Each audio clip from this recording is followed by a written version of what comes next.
I was at my own funeral when my brother proposed to my fiancée. You read that right.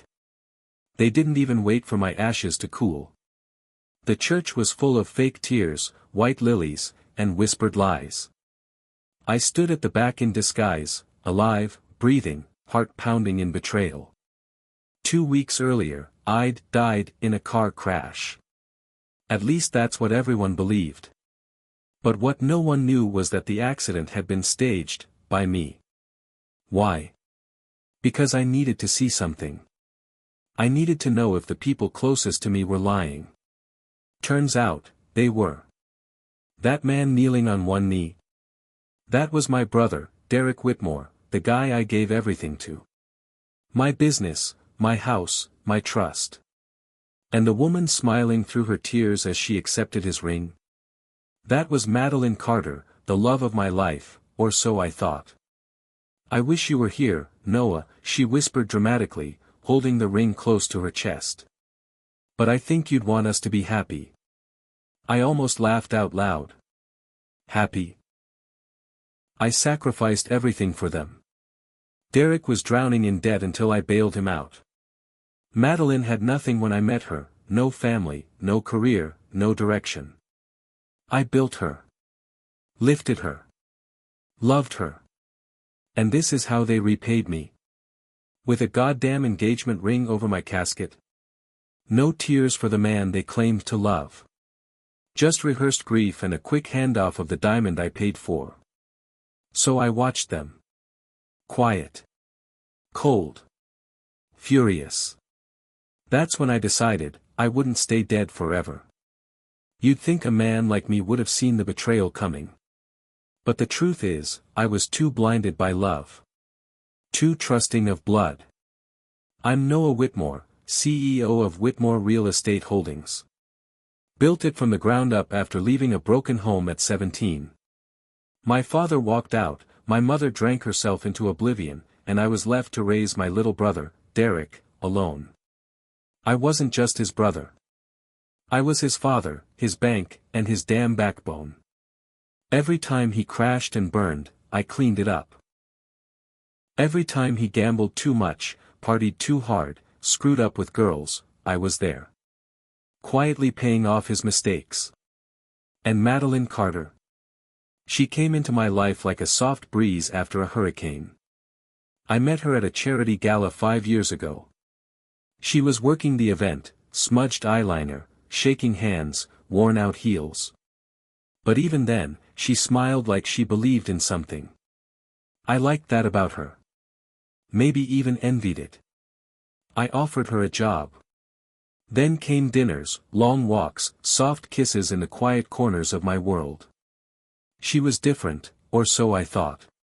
She said I made her feel safe. Seen. Loved. I proposed 2 years later. We were supposed to get married this fall. Big venue. Live band. 100 white roses. But then something started to feel off. Madeline would come home late, saying she was working overtime even though she wasn't working at all. Derek stopped asking me for help, because he no longer needed it. Somehow, he was paying off debt, upgrading his wardrobe, and driving a Porsche. It didn't take much digging to put the puzzle together. But I didn't confront them. Instead, I disappeared. I staged the car crash on a rainy mountain road, left a burned-out shell of a car at the bottom of a ravine, and paid off a crooked coroner. For the world, I was dead. For me, I was finally alive. And free to watch. Free to plan. Because something deeper was happening than just betrayal. I discovered Derek was using company funds, laundering money through shell investments. And Madeline? She wasn't just cheating, she was leveraging her status as my fiancée to gain insider access to my business connections. What they didn't know was that I had already suspected something months before I died. I'd started preparing documents, video recordings, financial trails. I had everything. They thought I was a fool. A dead one, at that. But I was just getting started. There was one person who knew I was alive, Grayson Tate, my childhood best friend. Ex-military. Now private security. He helped pull the whole operation off. He said one thing when I told him I wanted to fake my death. This kind of revenge. You don't come back soft. You come back sharp, or you don't come back at all. And he was right. Because this wasn't just about love or betrayal anymore. This was about legacy.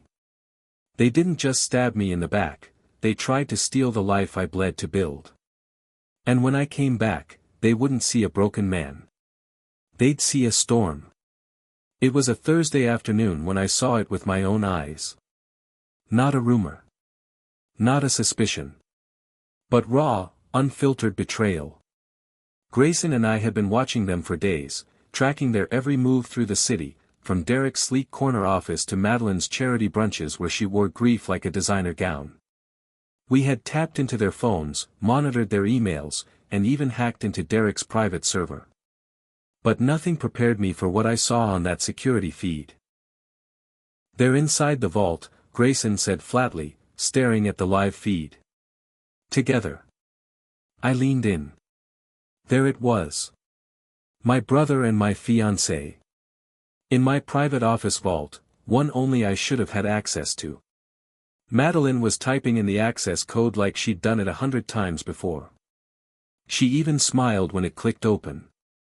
Derek leaned against the wall like he owned the place, chewing gum, dressed in my tailored suit.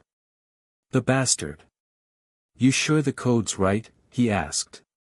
"I watched Noah use it for years," she said, rolling her eyes. "It's always the same, his mom's birthday." Pathetic. She said it like I was some joke. Like I hadn't spent years trusting her, loving her. Then she pulled out the black binder I kept locked away, my contingency plans, confidential contracts, signed merger documents. "This is worth millions," she said, flipping through it. "And with Noah gone, it's all fair game." "Not just millions, babe," Derek smirked. "This gives us control." "Of the company?" "Of the empire." She laughed softly, kissed him. Right there, beneath the framed photo of my father's only surviving legacy. I felt a sharp pain in my chest, not from heartbreak, from rage.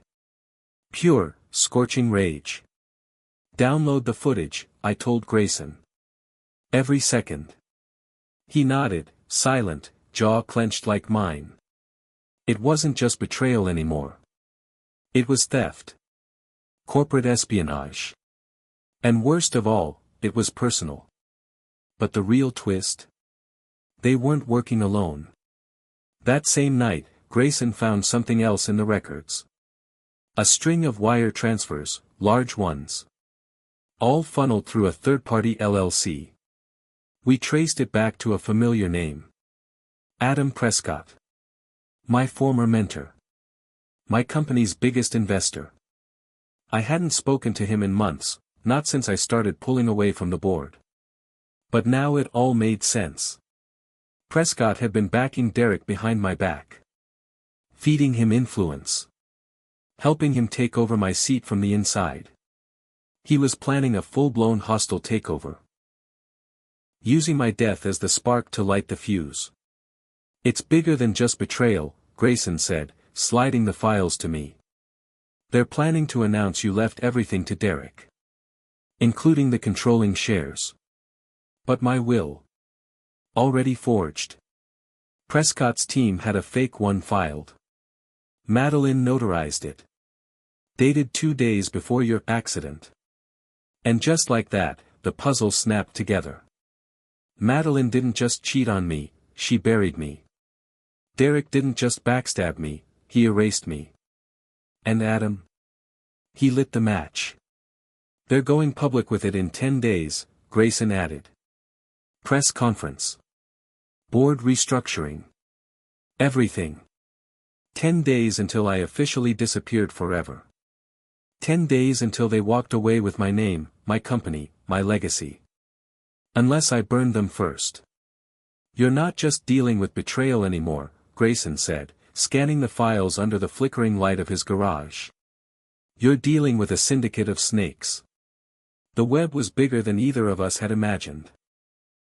Turns out, Derek wasn't just trying to seize control, he was planning to liquidate the entire company. Behind the scenes, he and Prescott had already approached 3 competitors. He was prepping to sell off Whitmore Holdings piece by piece. My father's blood. My sweat. My legacy. They wanted it chopped up and sold like meat at a market. And Madeline? She was playing both sides. Grayson pulled up a series of messages from her burner phone. He's paranoid. Probably has hidden backups. Charm him more. He'll crack eventually. Sleep with him if you have to, just get the codes. But these weren't texts about Derek. They were from Madeline, sent months ago. And they were about me. She'd been working with Prescott long before Derek ever came into the picture. She wasn't seduced by my brother. She recruited him. She'd always been the mastermind. And now, she had both men dancing like marionettes. Prescott pulling strings at the top. Derek acting like the frontman. And Madeline? She wore innocence like perfume, standing in front of news cameras with red-rimmed eyes, claiming she was still grieving. A week before the fake will would be announced, I caught her sitting down with my company's PR manager, Lydia Chase, a woman I once trusted with every public word that represented the Whitmore name. He made me feel small, Madeline said to Lydia over wine. Like I was a pretty ornament. Like I didn't matter unless I was quiet. You deserve better, Lydia replied, tucking a loose curl behind Madeline's ear. You always have. They weren't talking business. They were flirting. Touching. Giggling. It hit me like a sucker punch, I was never her only mark. Grayson muttered under his breath, she's conning everyone. Madeline wasn't sleeping with Derek out of love. She wasn't using Lydia out of loneliness. She was building an alliance of loyalty through seduction, and she had an iron grip on both their hearts. Prescott, Lydia, Derek, even some of my board members were falling in line behind her. This wasn't just a hostile takeover. It was a coordinated coup. And the worst part? She was doing it all while wearing my engagement ring. Grayson stared at the footage again, jaw locked. She's gonna be queen, and you're the ghost she sacrificed to get the throne. I took a deep breath and exhaled slowly. Then it's time to haunt the hell out of her. But just as we began setting traps, something else dropped into our laps, a bomb we weren't ready for. You need to see this, Grayson said 2 nights later, rushing into my safe house with a folder in hand. Inside was a prenatal medical record. Name, Madeline Carter. Filed under an alias, but the signature matched. 5 weeks pregnant. Whose kid is it? I asked, my voice hoarse. Grayson hesitated. It's registered under Derek's insurance plan. I sat there, silent. This wasn't just betrayal anymore. This was family extinction. She wasn't just stealing my life. She was replacing me. They were going to start a family. Build a future. Name their son after someone they buried too soon. And they would smile. Take photos. Toast champagne. While I rotted in memory. But that's when the unpredictability truly began. Because someone broke ranks. That night, I got a call from an unknown number. Noah. Please, don't hang up. It was Lydia. Her voice was trembling. I could hear the panic in her breathing. I didn't know you were alive. I swear. But I found out yesterday. And now I think she knows I know. She's dangerous, Noah. She's not who you think she is. You think I still don't know who she is? No. I think you still don't know what she's capable of. She told me about a burner phone Madeline had hidden. How she had blackmail on Prescott. Threats against Derek. Even compromising photos of Lydia herself. Used to keep her silent. She's not building an empire, Lydia whispered. She's building leverage. That night, Lydia agreed to help. On one condition. Get me out when it's done. Witness protection. A new name. I want out. Grayson leaned back in his chair, half smirking. Looks like the Queen's pawns are turning on her. But this wasn't a win, it was a warning. If Lydia was breaking, it meant Madeline's grip was slipping. And people with slipping power? They get desperate. I had to act fast. In 5 days, they'd announce the will. In 5 days, Derek would claim the company. In 5 days, Madeline would become everything she ever pretended to be. Unless I flipped the script. Unless I pulled the rug out from all of them. Unless the ghost came back to write his own ending. I didn't sleep for the next 5 nights. Not because I couldn't, but because I wouldn't. Every minute asleep was a minute wasted while they pushed forward with my erasure. I had 5 days to burn down the house they built on my corpse. And I would burn it from the inside out. Step 1, divide and detonate. Madeline's whole plan hinged on loyalty, Derek's devotion, Prescott's power, Lydia's silence.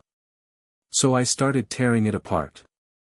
Lydia sent me every file Madeline had stashed in that burner phone, conversations, photos, audio clips.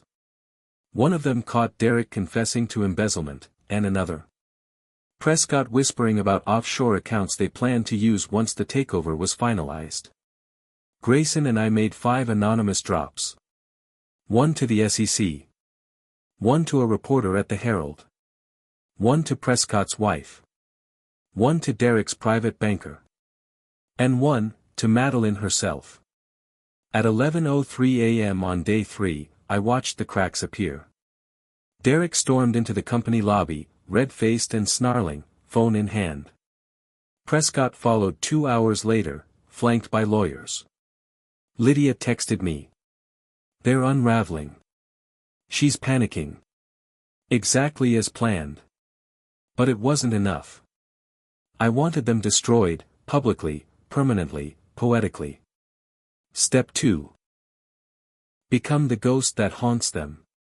On day 2, I sent Madeline a letter. Typed. No signature. Delivered by hand. You buried me before I died. Now I'll make sure you're remembered for it. She froze when she read it. Lydia captured the moment on the lobby security feed. Madeline's knees buckled. Her assistant had to hold her upright. That was the first time she realized she wasn't alone in the room anymore. And then I made myself seen. At a gala hosted by one of my ex-clients, I showed up wearing black, face unshaven, lips silent. I walked in, stared directly at Madeline from across the ballroom, and left without saying a word. She dropped her wine glass. Grayson laughed in the car. That's how you haunt someone. Not with screams. With silence. Step 3, cut the strings and set the fire. The night before the press conference where Derek would announce his new role as CEO, Grayson and I made our final move. She's not building an empire, Lydia whispered. She's building leverage. That night, Lydia agreed to help. On one condition. Get me out when it's done. Witness protection. A new name. I want out. Grayson leaned back in his chair, half smirking. Looks like the Queen's pawns are turning on her. But this wasn't a win, it was a warning. If Lydia was breaking, it meant Madeline's grip was slipping. And people with slipping power? They get desperate. I had to act fast. In 5 days, they'd announce the will. In 5 days, Derek would claim the company. In 5 days, Madeline would become everything she ever pretended to be. Unless I flipped the script. Unless I pulled the rug out from all of them. Unless the ghost came back to write his own ending.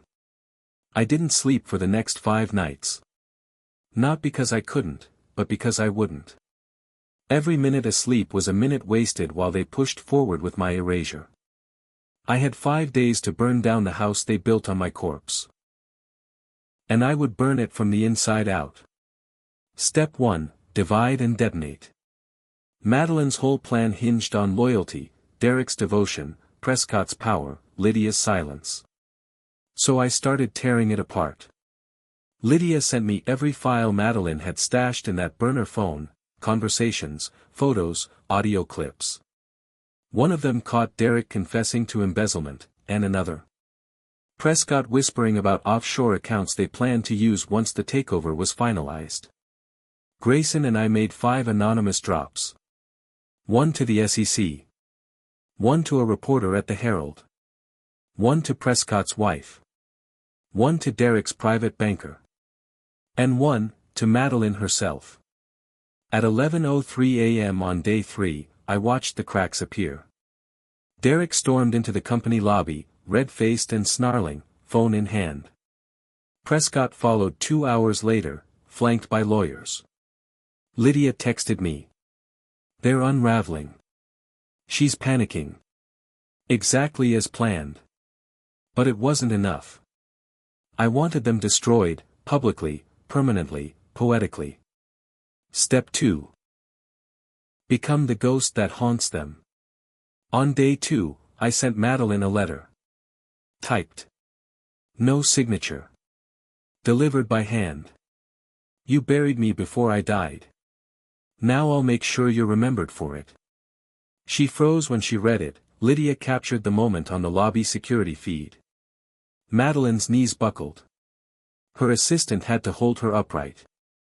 That was the first time she realized she wasn't alone in the room anymore. And then I made myself seen. At a gala hosted by one of my ex-clients, I showed up wearing black, face unshaven, lips silent. I walked in, stared directly at Madeline from across the ballroom, and left without saying a word. She dropped her wine glass. Grayson laughed in the car. That's how you haunt someone. Not with screams. With silence. Step 3, cut the strings and set the fire. The night before the press conference where Derek would announce his new role as CEO, Grayson and I made our final move. Then I handed the CEO position to Lydia Chase, the only one who came clean, who turned back before it was too late. I transferred half my holdings into a trust for youth shelters. The other half into a scholarship under my mother's name. And then I disappeared, for real this time. 1 week later, I got a letter. Handwritten. From Madeline. You won. But it doesn't feel like I lost.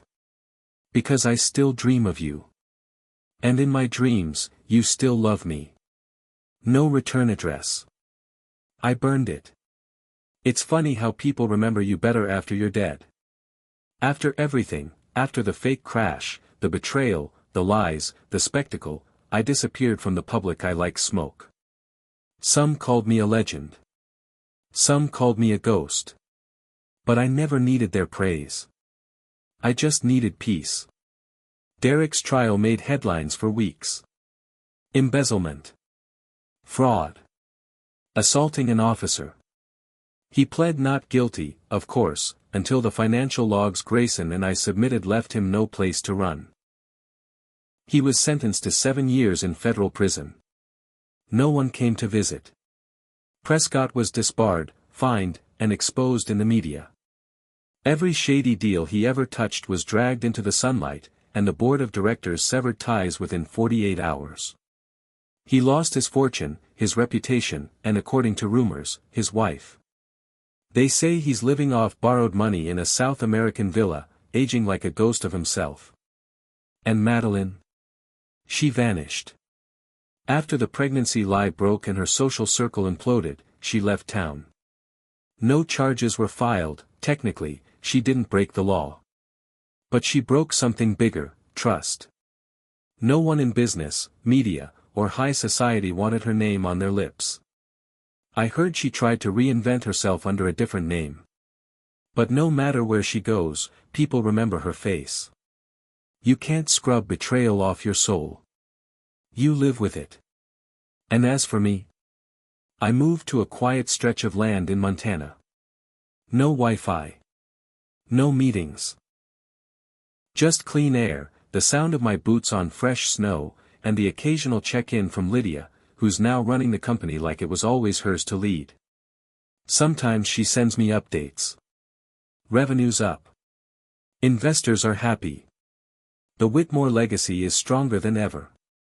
But even now, on quiet nights, I still hear Madeline's voice in my mind. I still dream of you.